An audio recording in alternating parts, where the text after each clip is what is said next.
উজিকে মারতে গিয়ে শেষ পর্যন্ত ধরা পড়ে গেল প্রমাণ সমেত ঐশী। সম্পূর্ণ জানতে হলে ভিডিওটিতে একটি লাইক করে দেখতে থাকো। গল্পের শুরুতেই দেখা যায় উজি তো চলে এসেছে ব্যানার্জি বাড়িতে, আর আসা মাত্রই একটা বিষয় দেখে পুরোপুরি অবাক হয়ে যায়। অনেক গিফট রাখা ছিল ঋষির ঘরে, আর সেগুলো দেখা মাত্রই উজি ভাবে হয়তো ঋষি অন্য কোনো মেয়েকে ভালোবেসে ফেলেছে, আর সেই জন্যই এত কিছু তার জন্য। এরপর ঋষির ওপরে খুবই রাগারাগি করতে শুরু করে দেয় উজি তখন ভাবে কি করে সবটা সামলাবে। নিজের কষ্টগুলোকে ঢেকে রেখে চলে যায় নিচে পুজোতে। এরপর গুরু ভাই যে রয়েছে, অর্থাৎ যিনি পুজো করছেন, তিনি তখন বলেন এই গিটটা খোলার সময় কোনো বাধা যেন না পড়ে, তাহলে কিন্তু ঘোর অমঙ্গল হবে। আমি কি বললাম বুঝতে পেরেছেন তো? উজি তখন বলে হ্যাঁ, আমি বুঝতে পেরে গেছি। ঠিক সেই মুহূর্তেই ঋষি বলে উজিকে দেখে খুব আনন্দ হচ্ছে, জানিস তো খেয়া, যেভাবে ও রাগ করছে, হাসিও পাচ্ছে। খেয়া বলে তুই শুধু শুধু বৌদিভাইকে এইভাবে কষ্ট দিচ্ছিস দাদা ভাই, এইটা কিন্তু একদমই ঠিক হচ্ছে না।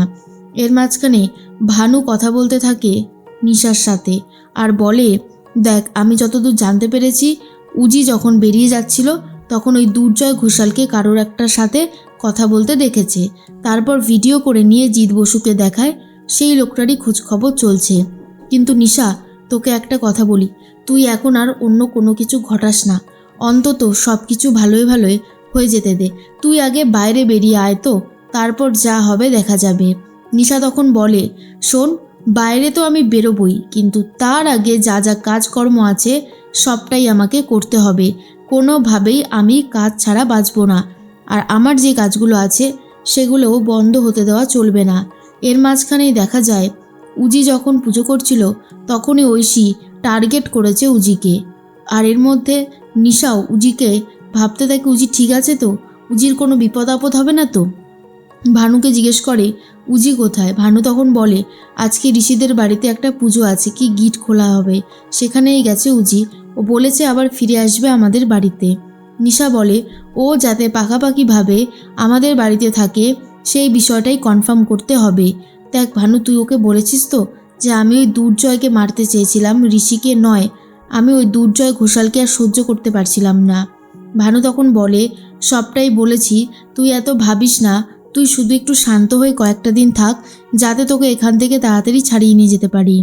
এরপর নিশা বলে সে ঠিক আছে, কিন্তু তুই যা, তুই উজির কাছে যা, উজির কোনো বিপদ আপদ হলে তুই ওর পাশে থাকবি, যা বলছি। এরপর ভানু উজির কাছে যাবে বলে রওনা দেয়। অন্যদিকে ঐশী প্রদীপটা এমনভাবে ধরে যাতে উজির শাড়িতে আগুন লেগে যায়। যথারীতি উজির শাড়ির আঁচলে আগুন লেগে যায়, আর আগুন তাড়াতাড়ি ছড়িয়ে পড়তে থাকে। বাঁচাও বাঁচাও বলে চিৎকার করতে থাকে উজি। তখনই ঋষি এসে হাত দিয়ে আগুন নেভানোর চেষ্টা করে, তারপরে জল ছিটিয়ে কোনো রকমে আগুনটা নিভিয়ে দেয়। খুব ভয় পেয়ে গেছে উজি, ঋষিকে জড়িয়ে ধরে। আর তখনই ঐশী বলে এমন একটা মেয়ে হয়েছে, ঠিক পুজোতে বাধা সৃষ্টি করলই। এই মেয়েটাকে না আর ভরসা বিশ্বাস কোনোটাই করা যায় না, যা ইচ্ছে একেবারে তাই করে। শোভাদেবী বলে তোমাকে এতবার করে বললাম কাজটা সাবধানে করতে, তুমি তবুও কাজটা এমনভাবে করলে বাধা পড়ে গেল, একটু দেখে শুনে চলবে তো। তখনই ঋষির কথাই ঋষি বলতে থাকে মা, এটা একটা অ্যাক্সিডেন্ট, আর অ্যাক্সিডেন্ট যখন তখন ঘটতে পারে, কথাটা ভুলে যেও না। উজিকে বলা হয় ওপর থেকে একটা আলাদা রঙের শাড়ি পরে আসতে, এই শাড়িটা পরে পুজোয় বসতে না। আর গুরু ভাই বলে একই কথা, যে আপনি যান, একটা কাপড় অন্য কাপড় পরে আসুন, তারপর আমি আবার পুজো শুরু করছি, যা হবার হয়ে গেছে। এরপরেই শঙ্খ বলে ঐশী কিছুই তো হলো না। ঐশী তখন বলে কিছুই যে হবে না সেটা আমি বুঝতে পেরেছিলাম, দেখা যাক আর কতদূর কি করতে পারি। এর মাঝখানেই উজি কাপড় বদলে বেরোচ্ছিল, তখনই ধরে নেয় ঐশীকে আর বলে কি ভেবেছ আমি তোমাকে বুঝতে পারবো না? ইচ্ছে করে প্রদীপটা ওখানে রেখে আমাকে মারার ইচ্ছা প্রকাশ করেছিলে, কিন্তু একটা কথা মনে রাখবে, ভগবান থাকতে কাউকে এইভাবে মারা যায় না। আমাদের জন্ম মৃত্যু বিয়ে 3 বিধাতা নিয়ে সবটাই ওপর থেকে ফিক্সড হয়ে এসেছে, তাই তুমি চাইলেও আমার কোনো ক্ষতি করতে পারবে না। কিন্তু প্রমাণ আছে যে তুমি এই কাজটা করেছো। ঐশীকে কয়েকটা কথা শুনিয়ে চলে যায় উজি। তখনই শঙ্খ বলে কি বললো? ঐশী বলে চুপ করো, তোমাকে আমি আর সহ্য করতে পারছি না। তোমার জন্য আর ওই মেশোর জন্য আমার এত খারাপ অবস্থা হয়েছে। শঙ্খ বুঝতে পারে ঐশী রেগে গিয়ে এই সমস্ত কথা বলছে। অন্যদিকে পুজো হয়ে গেছে। উজি আবারও জিনিসপত্র গুছিয়ে নিয়েছে বাড়ি ফিরে যাবে বলে। খেয়া তখন বলে, বৌদি ভাই এখন তো অনেকটাই রাত হয়েছে, আর এই সময় তুমি যাবে ফিরে? তখনই উজি বলে, কি আর করা যাবে বলো, অনেকটা রাত হয়েছে ঠিকই, কিন্তু আমি পৌঁছে যেতে পারবো, কোনো অসুবিধা হবে না। তখনই চলে এসেছে ঋষি আর বলে, কোথায় যাওয়া হচ্ছে? বাড়ির গার্জেনকে একবারও বলে যাচ্ছ তুমি? এখন কি যেতেই হবে? না গেলে হবে না? তখন উজি বলে, না আমাকে এখন যেতেই হবে, আমাকে প্লিজ আটকাতে এসো না। আর তাছাড়া তোমার তো এখন অন্য কারোর প্রতি ভালোবাসা অনেক বেড়ে গেছে, তাই আমার জন্য তোমার টান থাকলো কি থাকলো না সেটা আর কী বা যায় আসে। উজির কথা শুনে ঋষি হাসতেও পারে না আর বলে, সত্যি জানো তো, ওই মেয়েটার সাথে দুদিন কথা বলে আমার এত ভালো লেগেছে, রীতিমতো ওর জন্য আমি পাগল। এরপর উজি বলে, ভালো তো, যাও গিয়ে বিয়ে করে নাও আমাকে ডিভোর্স দিয়ে, সব থেকে সেটাই ভালো হবে। এর মধ্যেই নিশা কথা বলতে থাকে ফোনে আর বোঝাতে থাকে যে সে খুব তাড়াতাড়ি বেরোতে চলেছে, কাজবাজগুলো আবারও শুরু হবে ফুল দমে। কেউ একজন, বিশেষ করে লেডি কনস্টেবল, যে কিনা এই ভিডিওটা তুলে পাঠিয়ে দেয় দুর্জয় ঘোষালকে। দুর্জয় তখন ভিডিওটা দেখে আর বলে, এইবারেই যা করার করতে হবে।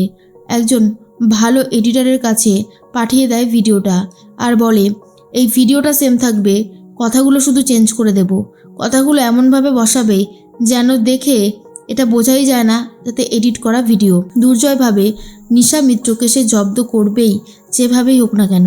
এর মধ্যে চলে এসছে উজি তার দিদিকে ছাড়িয়ে নিয়ে যেতে।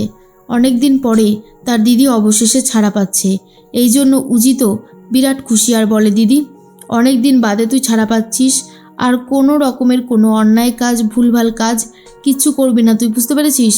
এরপর নিশা ভাবে, জানতাম তো উজি এই কথাগুলো বলবেই, কিন্তু ও বলছে বলুক, আমি কোনোভাবেই ওর কথা শুনবো না। এর মাঝখানেই ঋষি ফোনে কথা বলতে থাকে, মিটিং আছে ফ্ল্যাটের জন্য, আর সেই মিটিংয়েই বেরিয়ে যায়। অন্যদিকে দুর্জয় ঘোষালের কাছে খবর আসে, ব্যানার্জি বাড়ির সিকিউরিটি গার্ড দুর্জয় ঘোষালকে ফোন করে সবটা বলে দেয়। তখনই দুর্জয় ঘোষাল বলে, বাহ, খুব ভালো একটা ফোন করে খবর দিলে, এই খবরটাই তো এতক্ষণে চাইছিলাম, এরপর যা করার আমি করব। এরপরে তখনই ঋষিকে মারার কথা ভাবতে শুরু করে দুর্জয়, আর সেই দোষারোপটা চাপাবে নিশার ঘাড়ের ওপর, এমনটাই প্ল্যান করে নিয়েছে দুর্জয়। হঠাৎ করেই একটা ফোন আসে উজির কাছে।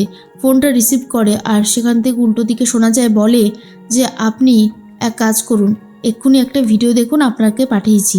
ভিডিওটা চালাতেই নিশা সেই ভিডিওটা দেখতে পায় উজি। নিশার গলার আওয়াজ বসিয়ে এমনভাবে ভিডিওটা এডিট করেছে যে বোঝার উপায়টুকু নেই। আর সেখানে বলা হচ্ছে যে ঋষি যে হোটেলে গেছে সেই হোটেলের সুইমিং পুলেই নাকি ঋষিকে শেষ করা হবে। আর এই খবরটা জানতে পেরে উজি ছুটে যাচ্ছে ঋষিকে বাঁচাবে বলে।